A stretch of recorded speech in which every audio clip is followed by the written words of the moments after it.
स्वामी समर्थ महाराज की जय. श्री स्वामी समर्थ महाराज की जय. श्री स्वामी समर्थ महाराज की जय. अक्कलकोट निवासी राजाधिराज योगीराज गुरुमाऊली श्री स्वामी समर्थ महाराज की जय. श्री स्वामी चरित्र सारामृत त्रयोदश अध्याय. श्री गणेशाय नमः.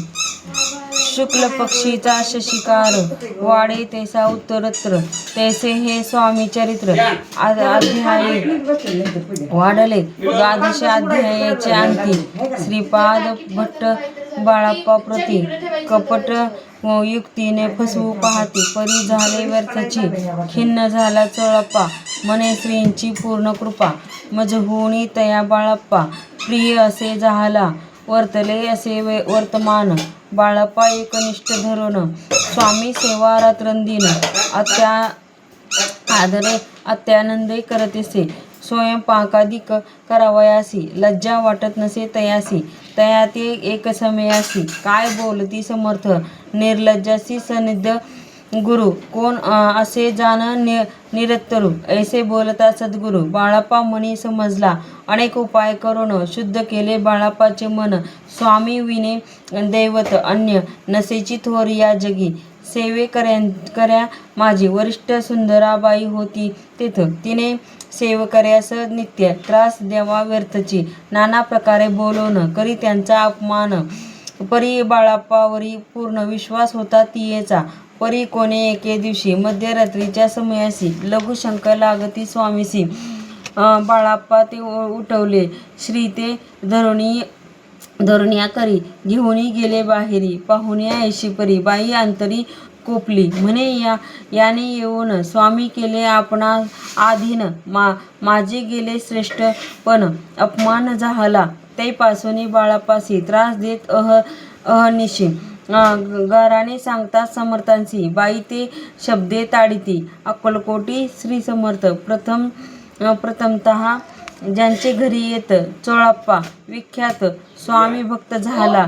एक तपपर्यंत स्वामी सेवा तो करीत असे.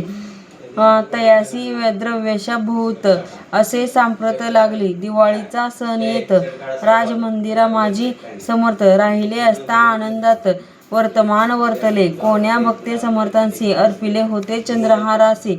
सणानिमित्त त्या दिवशी अंगावरी घालावया राणीची मनात विचार येता त्वरित सुंदराबाईशी बोलत चंद्रहार द्यावा की. सुंदराबाई बोलली तो आहे चोळाप्पा जवळी. ऐसे ऐकता त्या काळी जमादार पाठविला.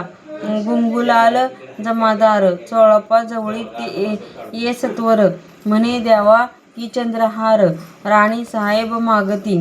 चोळाप्पा बोले तयासी हार नाही आपणापासी. बाळाप्पा ठेवितो तयासी तुम्ही मागून घ्यावा की. ऐसे ऐकुनी उत्तर गुंगुलाल जमादार बाळाप्पा जवळी येऊनी सत्वर हार मागू लागला. बाळाप्पा बोले सत्वर आपणापासी चंद्रहार. परी चोळाप्पाची त्यावर सत्ता असे सर्वस्व.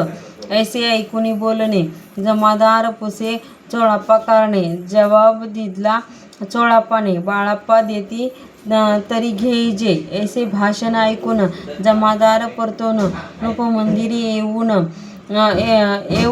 वर्तमान सर्व सांगे. चोळाप्पाची कृती ऐकून कृती राग आला राणीप्रती. सुंदराबाईने ही गोष्टी तया विरुद्ध सांगितल्या. कारभार चोळाप्पाचे करी जो होता आजवरी तो काढून तयास दूरी करावे राणी म्हणत असे. पहिलेच होते राणीच्या मनी सहाय्य झाली आता राणी. पहिलेच होते बाईच्या मनी सहाय्य झाली आता राणी. सुंदराबाईचा गगनी हर्ष तेव्हा न समावे. चोळाप्पाने आजवरी केली समर्थांची चाकरी. धनप्राप्ती तया भारी. समर्थ कृपे होत असे. असो एक अवसरी काय झाली नवलपरी. बैसली समर्थांची स्वारी. भक्त मंडळी वेष्टीत एक वस्त्र तयावेळी पडले होते श्रीजवळी. तयाची करुणिया जोळी. समर्थे करी घेतली लख शब्द उच्चारिला म्हणती भिक्षा द्या आम्हाला. तयावेळी सर्वत्रांना आश्चर्य वाटले. जोळी घेतली समर्थे काय असे उने तिथे. जे जे दर्शना आले होते त्यांनी भिक्षा घातली. कोणी 1 कोणी 2 रुपये टाकती आणून न लागता एक क्षण 100वर गणती झाली. जोळी चोळाप्पा ते देवण. समर्थ बोलले काय वचन. चोळाप्पा तुझे फिटेल ऋण स्वस्त बस आता. स्वस्त आता असावे. पाहुनिया द्रव्यासी आनंद झाला तयासी. परीन आले मानसी श्री चरण अंतरले. तयासी झाले मास 2. पुढे काय झाले वर्तमान. राणीच्या आज्ञेने शिपाई 2 स्वामी जवळ पातले. त्यांनी उठवून चोळाप्पासी आपण बैसले स्वामीपाशी. चोळाप्पाच्या मानसी दुःख फार झाले. स्वामी पुढे वस्तू येती त्या शिपाई उचलती. चोळाप्पा ते काही न देती ते तरी घेती हिरावून. चोळाप्पासी दूर केले बाईसी बरे वाटले. ऐसे काही दिवस गेले. चोळाप्पा सेवा करीताती. कोण एके अवसरी सुंदराबाई बाळाप्पावरी रागवून दृष्टांतरी तांडण करी बहुसाळ. ऐसे कोणी बाळाप्पासी दुःख झाले मानसी. सोडून स्वामी चरणासी म्हणती जावे तेथून. ऐसा केला विचार झाली असता रात्र. बाळाप्पा गेले बिहाडावर खिन्न झाले मानसी. आज्ञा समर्थांची घेऊनी म्हणती जावे येथून. याकरिता दुसरे दिनी समर्थांजवळी पातले. आपली आज्ञा घ्यावयासी. बाळाप्पा येतो या समयासी. अंतर्ज्ञानी समर्थांशी तत्काळ विदित झाले. तेव्हा एका सेवेकऱ्यास बोलवले काय समर्थ. बाळाप्पा दर्शनासी येत त्यासी आसन दाखवावे. बाळाप्पा येतात त्या स्थानी आसन दाखवले सेवेकरांनी. तेव्हा समजले निजमनी आज्ञा आपणा मिळेना. कोठे मांडावे आसन विचार पडला त्या लागून. त्याच रात्री स्वप्न बाळाप्पाने देखिले. श्री मारुतीचे मंदिर स्वप्नी आले सुंदर. तेथे जाऊन सत्वर आसन त्यांनी मांडिले. श्री स्वामी समर्थ या मंत्राचा जप करीत. एक वेळ दर्शना येत हिशोब टीवीत जपाचा. काढून दिले बाळाप्पासी. आनंद झाला बाईसी. गर्व भरे ती कोणासी. मानिनाशी झाली सुंदराबाई करावे दूर. समर्थांचा झाला विचार त्याचप्रमाणे चमत्कार करुणिया दावती. जे कोणी दर्शना येत त्यासी बाई द्रव्य मागत धनधान्य साठवित. अशा प्रकारे करून बाईची कृत्ये दरबारी विदित केली थोरी. बाईने राहावे दुरी श्रीचरणापासून. परी राणीची प्रीती बाईवरी बहुत होती. या कारणे कोणाप्रती धैर्य काही होईना. अक्कलकोटी त्या अवसरी माधवराव बर्वे कारभारी. तयासी हुकुम झाला सत्वरी बाईसी दूर करावे. परी राणीस भिनोनी तैसे न केले तयानी. समर्थ दर्शनासी एके दिनी कारभारी पातळे. तयासी बोलती समर्थ कैसा करिता कारभार. ऐसे ऐकुनिया उत्तर बर्वे म्हणी समजले. मग त्यांनी त्याच दिवशी पाठविले फौजदारासी. कैद करुनिया बाईसी आणावे म्हणती सत्वर. आज्ञेप्रमाणे सत्वर बाईसी बांधी फौजदार. बाई करीती शोक फार घेत उर बडवूनी.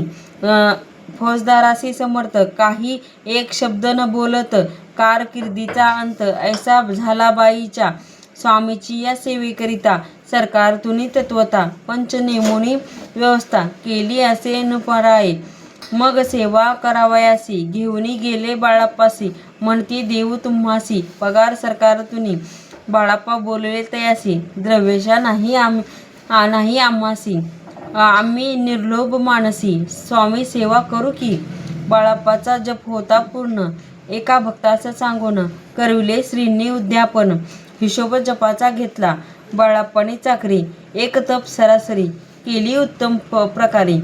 समर्थात ते प्रिय झाले. अक्कलकोट नगरात अद्यापी बाळाप्पा राहत. श्रीपादुकांची पूजा करीत निराहार राहुनी जे जे स्वामी भक्त. त्यात बाळाप्पा श्रेष्ठ. तयावरी श्री समर्थ करीत होते प्रेम बहुत. ऐसे बाळाप्पाचे चरित्र वर्णिले ऐसे संकलित स्वामी चरित्रामृतात. चरित्रसार घेतले दृढ निश्चय आणि भक्ती. तैसी सद्गुरु चरणी आसक्ती. तेने येत मोक्ष हाती. अन्य साधने व्यर्थेची. दृढ निश्चयाचे उदाहरण हे चरित्र असे पूर्ण श्रोती होऊन सावधान श्रवणी आदर धरावा. उगीच करती दांभिक भक्ती त्यावरी स्वामी कृपा न करीती. सद्भावे जे नमस्कारिती त्यावरी होती कृपाळू. पुढले अध्यायी सुंदर कथा एका श्रोते देऊनी चित्ता जेणे निवारे सर्व व्यथा पाराशी दंगत होती. अक्कलकोट निवासिया जय जयाजी स्वामी राया रात्रंदिन तुझ्या पाया विष्णू शंकर वंदिती. इति श्री स्वामीचरित्र सारामृत नाना प्राकृत कथासंमत सदाभक्त परिसोत त्रयोदशाध्याय गोड हा.